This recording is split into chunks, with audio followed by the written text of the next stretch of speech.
এই যে আমার বাংলার সোনার ছেলেরা কিন্তু আন্দোলনে নেমে গেছে। 4 দফার দাবিতে তোমরা যে আন্দোলনটা শুরু করেছো এটা কতটুকু যুক্তিসম্মত এবং বোর্ড এটা মেনে নেবে কিনা এই বিষয়ে কিছু কথা বলবো।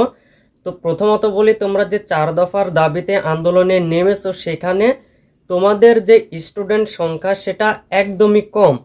কারণ আন্দোলনে নামতে গেলে স্টুডেন্ট সংখ্যা হওয়া লাগবে হিউজ পরিমাণে, কেননা এবারে দেখা যাচ্ছে শুধু যে যারা ফেল করেছে তারা তো আন্দোলন করবে না, যাদের রেজাল্ট খারাপ হয়েছে তারাও তো আন্দোলন করবে, তাই না? তো ফেল করা শিক্ষার্থীর সংখ্যা 5 লক্ষ, সেখান থেকে তো সবাই আর যাবে না আন্দোলনে, তাই না? সেই ক্ষেত্রে তোমাদের সর্বনিম্ন হলেও 1 লাখ স্টুডেন্ট নিয়ে আন্দোলনে নামতে হবে, শিক্ষা বোর্ডের সামনে যাইতে হবে। তাহলে শিক্ষা বোর্ড এটা ভেবে চিন্তে দেখবে। তোমরা 10-12 জন স্টুডেন্ট শিক্ষা বোর্ডের সামনে, আর এই যে এখানে দেখতে পারতেছ অনেকগুলো মেয়ে রয়েছে, তো মেয়েদের কি ভাই?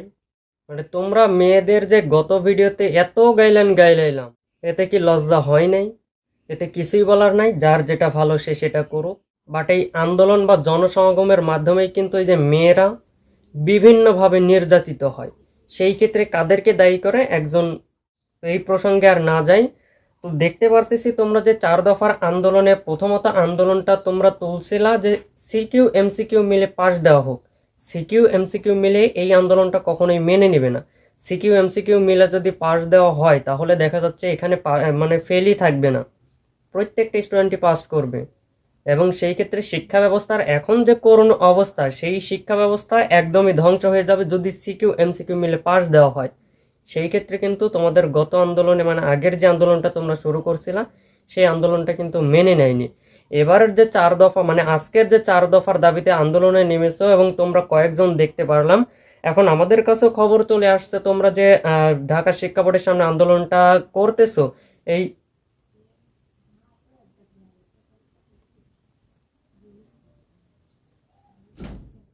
তোমাদের আন্দোলনের যে দাবিটা সেটা হচ্ছে, হ্যাঁ এখানে তোমরা যে পয়েন্টগুলো তুলে ধরেছো এটাই শিক্ষা বোর্ড মানে একদমই লজ্জিত, তাদের কথা বলার কোনো ইয়ে নাই, ঠিক আছে?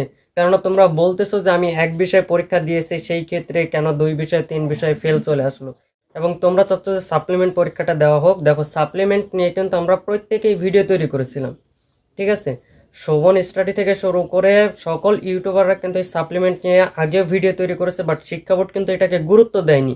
তো যেহেতু আজকে আবার এই সাপ্লিমেন্ট নিয়ে কিন্তু আন্দোলনে নামা হয়েছে, সেহেতু শিক্ষা বোর্ডের কাছে একটাই দাবি যে আপনারা এই যে তারা যে দাবিগুলা তুলে ধরতেছে এগুলাকে একটু পর্যবেক্ষণ করেন, একটু প্রায়োরিটি দেওয়ার চেষ্টা করেন, কেননা তাদের দাবিটা হচ্ছে যুক্তিসম্মত। এছাড়াও বিভিন্ন নিউজ পত্রিকায় দেখা যাচ্ছে যে তোমরা 1-2 বিষয়ে যারা ফেল করেছো তারা কলেজে ভর্তি হতে পারবে, এবং কলেজে ভর্তি থাকা অবস্থায় আবার পরবর্তীতে তোমাকে কি করতে হবে, এসএসসির এক্সামটা দিতে হবে। এটা কিন্তু সম্পূর্ণই ফেক তথ্য। যেহেতু যমুনা টিভি নিউজ তৈরি করছিল সেহেতু কিন্তু এটা অনেকেই বিশ্বাস করতেছে, এবং অনেকেই কিন্তু একজন স্টুডেন্ট তো আমাকে বলতেছে যে ভাই আমি বোর্ড চ্যালেঞ্জ করতেছি, আমি তো ফেল করেছি, সেই ক্ষেত্রে আমি তো কলেজে ভর্তি হব, তো সেই ক্ষেত্রে কি আমাকে গতবার এক্সাম পরের বার কি এক্সাম দিতে হবে? তো আমি বললাম যে হ্যাঁ, মানে আমি অতটা গুরুত্ব দিই না, তারপরে ভাবলাম যে কিভাবে সে বলল যে আহ, আবার পরের বার এক্সাম দিতে হবে এবং কলেজে ভর্তির কথাও বললো। তো এরপরে দেখি এটা নিয়ে একটু ঘাটাঘাটি করার পরে দেখি যে নিউজ তৈরি হয়ে গেছে যে যারা 1-2 সাবজেক্টে ফেল করবে তারা কলেজে ভর্তি হতে পারবে এবং পরবর্তীতে তারপরে কি এক্সামটা দিতে হবে।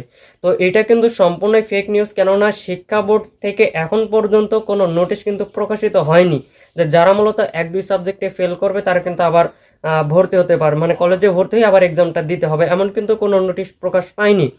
তো আজকের যে আন্দোলনটা সেটা হচ্ছে সাপ্লিমেন্টে নিয়ে।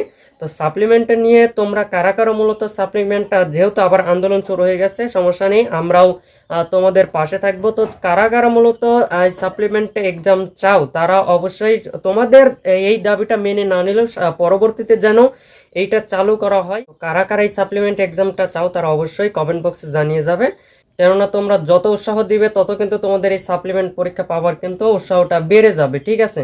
তো আন্দোলনটা তোমরা চালাই যাওয়ার সমস্যা নেই, এবং নেক্সট যে আপডেটটা সেটা অবশ্যই আমরা জানিয়ে দিব। ততক্ষণে আমাদের চ্যানেলের সাথেই থাকো, দেখা হচ্ছে নতুন কোনো ভিডিওতে। আসসালামু আলাইকুম ওয়া রাহমাতুল্লাহ।